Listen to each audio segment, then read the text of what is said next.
नमस्कार विद्यार्थियों। हिंदी साहित्य की इस कक्षा में हम आदिकाल के संबंध में बात कर रहे थे। उसी कड़ी में आज हम आदिकाल के लिए विभिन्न विद्वानों के द्वारा सुझाए गए विभिन्न नामों की समीक्षा करेंगे। विद्यार्थियों, जैसा कि हम जानते हैं कि हिंदी साहित्य का जो इतिहास है विभिन्न विद्वानों के द्वारा लिखा गया और विभिन्न विद्वानों ने हिंदी साहित्य का जो प्रथम काल है उसे अपने अपने विभिन्न सिद्धांतों के आधार पर नामकरण देने का प्रयास किया है। नामकरण के जो प्रमुख आधार हैं, डॉक्टर नगेंद्र के द्वारा संपादित पुस्तक है हिंदी साहित्य का इतिहास, उसमें उन्होंने नामकरण के प्रमुख आधारों का विवेचन किया है। ऐतिहासिक कालक्रम के अनुसार उन्होंने बताए हैं आदिकाल, मध्यकाल, संक्रांति काल, आधुनिक काल इत्यादि नाम। शासक और उसके शासनकाल के अनुसार एलिजाबेथ युग, विक्टोरिया युग, मराठा काल इत्यादि। लोकनायक और उसके प्रभाव काल के अनुसार चैतन्य काल, गांधी युग इत्यादि नाम। साहित्य नेता या उसके प्रभाव के आधार पर रविंद्र युग, भारतेंदु युग इत्यादि नाम। राष्ट्रीय, सामाजिक अथवा सांस्कृतिक घटना या आंदोलन के आधार पर भक्ति काल, पुनर्जागरण काल, सुधार काल, युद्धोत्तर काल, स्वातंत्र्योत्तर काल इत्यादि नाम हम देख सकते हैं। और साहित्यिक प्रकृति के नाम पर रोमानी युग, रीतिकाल, छायावाद इत्यादि नाम हम साहित्य के इतिहास में देख सकते हैं।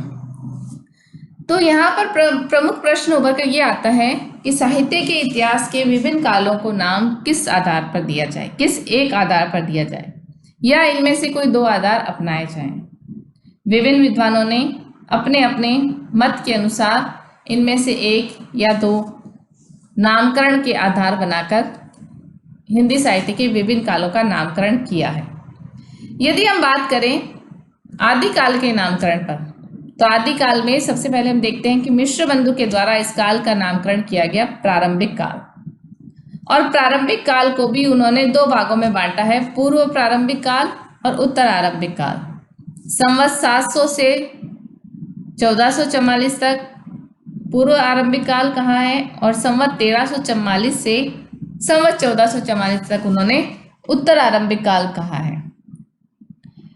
इस नामकरण से, आरंभिक काल कहने से यह आभास होता है कि हिंदी साहित्य का जो आरंभ है, इस नाम की समीक्षा करते हुए विभिन्न विद्वानों ने, आलोचकों ने कहा कि इस नाम से ऐसा आभास होता है कि हिंदी साहित्य का आरंभ है वही यहीं से होता है।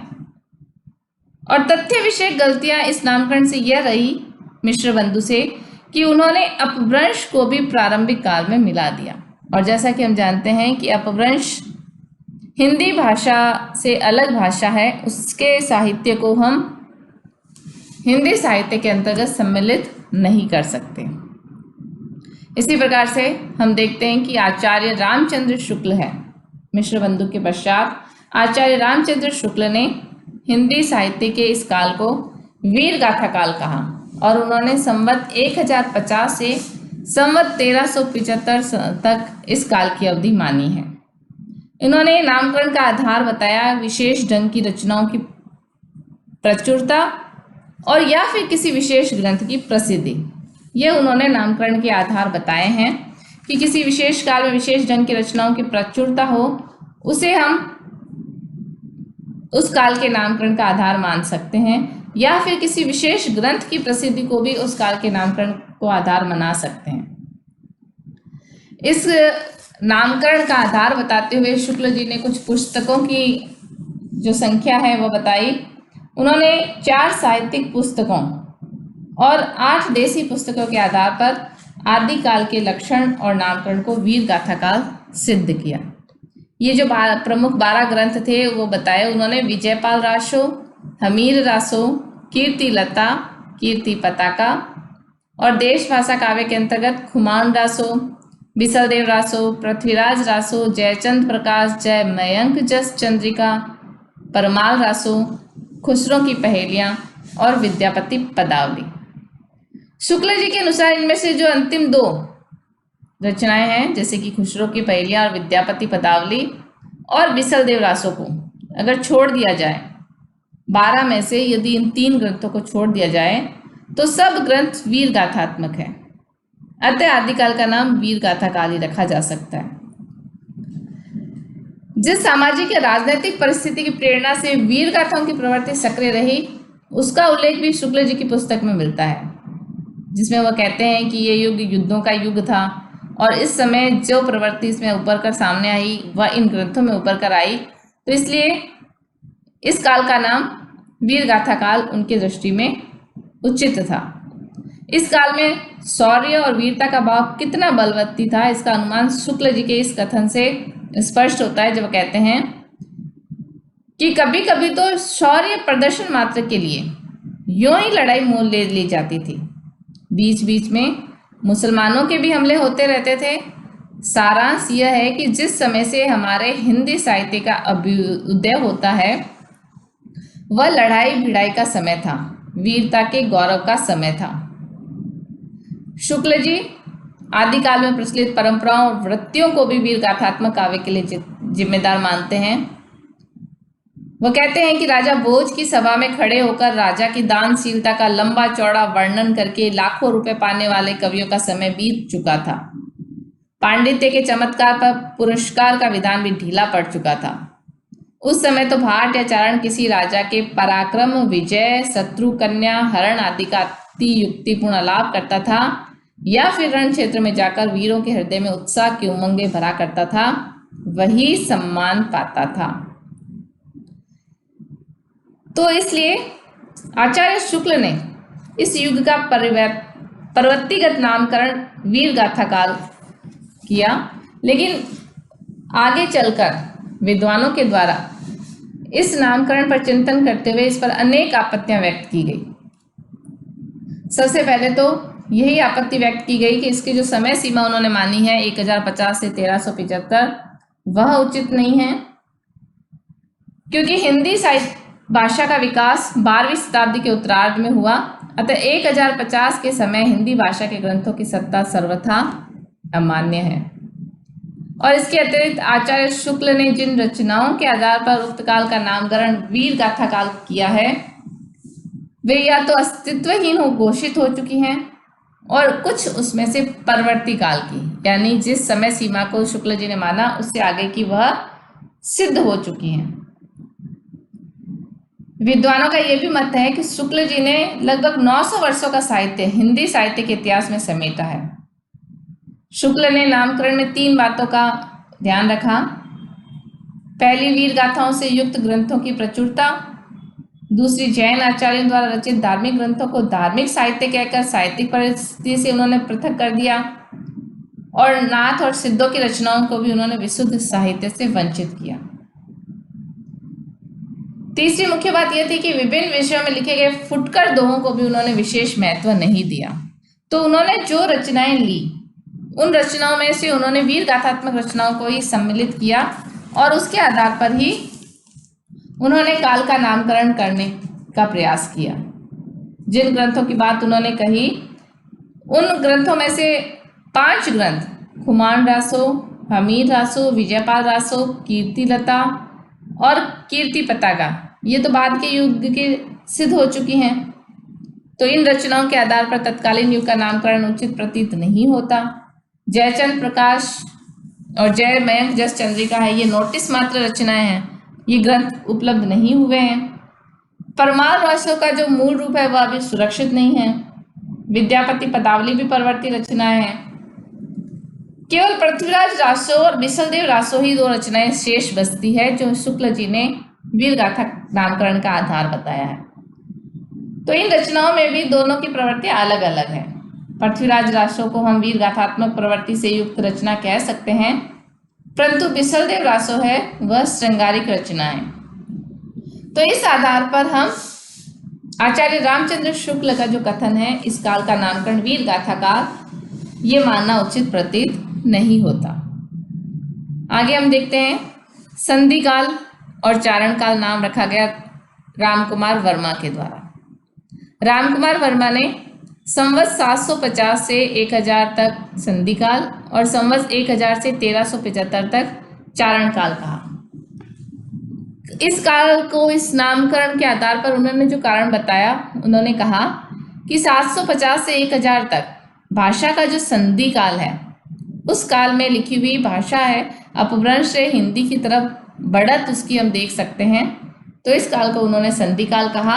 और संवत 1000 से जो चारणों की प्रवृत्ति है, राजाओं की प्रशंसात्मक काव्य है, वह अधिक लिखा गया। विशेष वर्ग के जो कवि हैं उसकी बहुलता रही, इसलिए उन्होंने इस काल का नामकरण चारण काल कहा। तो विद्वानों को इस नाम के लिए जो अनेक आपत्तियां हुई, उसमें सर्वप्रथम हम देखते हैं कि जब वह संधि काल नामकरण कर रहे हैं रामकुमार वर्मा, तो वह कहते हैं अपभ्रंश और हिंदी का संधि काल। लेकिन हम अपभ्रंश के साहित्य को हिंदी का साहित्य नहीं मान सकते, क्योंकि अपभ्रंश की एक लंबी परंपरा रही है। यदि इस संधि काल को कहते हैं तो अपभ्रंश के उस साहित्य को भी हिंदी में सम्मिलित करना पड़ेगा। यदि यह नाम स्वीकार कर भी लिया जाता है संधि काल और चारण काल, तो इस नामकरण से किसी विशेष प्रवृत्ति का भी बोध नहीं होता। नामकरण से उस काल की विशेष प्रवृत्ति का बोध होना चाहिए। संधि काल नाम कहने से भाषा की संधि का बोध होता है, और चारण काल कहने से विशेष वर्ग का जो कवि है उसका बोध होता है, किसी विशेष प्रवृत्ति का बोध नहीं होता। अतः यह नाम भी उचित नहीं कहा जा सकता। इसके अतिरिक्त रामकुमार वर्मा ने जिन ग्रंथों की जो सूची है वह संकलित की है इन नामों के लिए, उसमें केवल बिसल देव रासोही उनके द्वारा निर्धारित समय सीमा में आता है। अन्य उल्लेखित उन्होंने जो काव्य ग्रंथ लिए हैं वह इस समय सीमा में नहीं आते। तो रामकुमार वर्मा ने जिन ग्रंथों को आधार बनाया वह आदिकाल का नामकरण करने में सक्षम सिद्ध नहीं होते। तो रामकुमार वर्मा के द्वारा दिया गया ये नाम भी आगे चलकर मान्य नहीं हुआ। राहुल सांस्कृत्यायन जी ने इस काल का नामकरण करते हुए इसका समय सन 700 से 1300 माना और इसे नाम दिया सिद्ध सामंत काल। सिद्ध सामंत काल उन्होंने नामकरण किया। उसके पीछे उन्होंने कहा इस काल में यह नाम दो वर्गों का प्रतिनिधित्व करता है। सिद्ध रचनाकार थे और सामंत रचना की प्रेरणा दिया करते थे, इसलिए इस काल को मुख्य रूप से सिद्ध सामंत काल कहना चाहिए। तो राहुल जी ने भी इस नाम का आधार अपभ्रंश साहित्य को माना, जो सिद्धों का साहित्य है उसे माना। लेकिन आज ये सिद्ध हो चुका है कि अपभ्रंश और हिंदी दो अलग अलग भाषाएं हैं। तो आदिकाल के नामकरण के लिए हम अपभ्रंश को आधार नहीं मान सकते। सिद्ध व सामंत का प्रयोग भी उचित नहीं कहा जा सकता, क्योंकि जो सिद्ध है वह रचनाकार थे और सामंत रचना के प्रेरक थे। इससे नाम से भी किसी प्रवृत्ति का बोध नहीं होता, रचनाकार और प्रेरक का बोध हो रहा है। इस काल की प्रमुख प्रवृत्ति उभर कर नहीं आ रही। तो इसलिए इस काल का नामकरण सिद्ध सामंत काल भी विद्वानों के द्वारा नहीं मान्य हुआ। महावीर प्रसाद द्विवेदी ने इस काल का नामकरण करते हुए कहा कि इस काल को बीज वपन काल कहा जा सकता है। ऐसा कहकर वही कह रहे हैं कि इस समय हिंदी साहित्य का जो बीज है वह अंकुरित हो रहा है, इस समय प्रारंभ हो रहा है। इसलिए इस काल को बीज वपन काल नाम से संबोधित करके कहा जा सकता है। परंतु महावीर प्रसाद द्विवेदी द्वारा दिए गए इस नाम को भी विद्वानों के द्वारा समर्थन प्राप्त नहीं हुआ, जिसका प्रमुख कारण ये था कि इससे किसी विशेष प्रवृत्ति का बोध नहीं होता, और इसके साथ साथ इस नाम से ऐसा ज्ञात होता है कि हिंदी साहित्य में अपने पूर्व की परंपराएं और रूढ़ियां नहीं थी। बीज वपन का अभिप्राय है कि ये नए रूप में नए अंकुर के साथ उभर कर सामने आ रहा है। इसमें पूर्व की परंपराएं और रूढ़ियां इत्यादि इसमें नहीं होंगी। नई परंपराओं और नई रूढ़ियों का श्री गणेश इस काल से होता है। लेकिन जैसा कि हम जानते हैं कि हिंदी साहित्य का जो काल है, जिसे आदिकाल नाम आगे चलकर दिया गया, वह अपने परंपराओं और रूढ़ियों से बंधा हुआ काल है, ये उनसे विमुक्त काल नहीं है। आचार्य हजारी प्रसाद द्विवेदी ने इस युग के लिए जो नाम सुझाया वह आदिकाल नाम दिया गया। डॉक्टर नगेंद्र भी इस नाम का समर्थन करते हैं और वह कहते हैं कि वास्तव में आदिकाल ही ऐसा नाम है जिसे किसी न किसी रूप में सभी इतिहासकारों ने स्वीकार किया है तथा जिससे हिंदी साहित्य के इतिहास की भाषा, भाव, विचारना, शिल्प वेद आदि से संबंधित गुत्थियां सुलझ जाती हैं। नगेंद्र जो बात कहना चाह रहे हैं वह यह है कि यदि हम आदिकाल नाम स्वीकार कर लेते हैं तो इस नाम से ऐसा आभास होता है कि हिंदी का उद्भव किसी एक समय पर आकर अचानक से नहीं हुआ। इस नाम से ऐसा भी आभास होता है कि ये परंपराओं से युक्त काल है, रूढ़ियों से जुड़ा हुआ काल है। ये किसी एक बिंदु पर आकर अचानक से प्रारंभ हुआ काल नहीं है। हजारी प्रसाद द्विवेदी ने स्वयं भी इस काल के समर्थन में जो तर्क दिया है वह हम देखते हैं।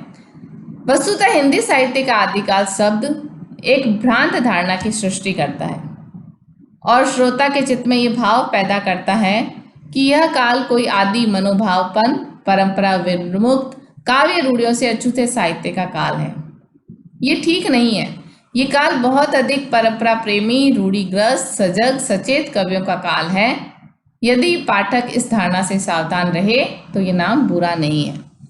आदिकाल के लिए हजारी प्रसाद द्विवेदी इस नाम को स्वीकार करते हैं, लेकिन साथ साथ उन्हें डर है कि यदि इस नाम से ऐसा मान लिया जाए कि यह अपनी रूढ़ियों से कटे हुए, परंपरा से विमुक्त का साहित्य का काल है तो ये नाम उचित नहीं रहेगा, क्योंकि यह काल तो बहुत अधिक परंपरा प्रेमी कवियों का काल है। ये पहले से चली आ रही रूढ़ियों और परंपराओं को लेकर आगे बढ़ता है। यदि इस भ्रांत धारणा से हम संतुलन बिठा पाते हैं, इससे हम सावधान रह पाते हैं, तो आचार्य हजारी प्रसाद द्विवेदी द्वारा दिए गए यह नाम उचित प्रतीत होता है।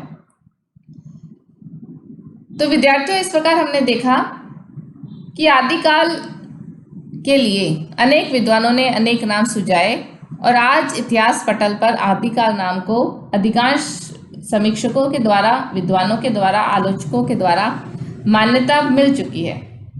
आदिकाल नाम से उस व्यापक पृष्ठभूमि का बोध होता है जिस पर आगे का साहित्य खड़ा है।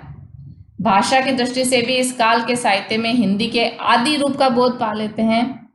हिंदी साहित्य के आगे का जो एक विषय की दृष्टि से जो महल खड़ा होता है उसका आदि रूप हम इस नामकरण में पा लेते हैं और इस कथन से सिद्ध होता है कि आदिकाल नाम सर्वमान्य है और हम इस काल के लिए आदिकाल नाम का समर्थन करते हैं। तो विद्यार्थियों, इस प्रकार हमने देखा कि आदिकाल नामकरण के लिए ही अधिकांश विद्वानों का जो मत है वह समर्थन में रहता है और इसीलिए आज हिंदी साहित्य के इस काल को आदिकाल नाम से ही जाना जाता है। धन्यवाद।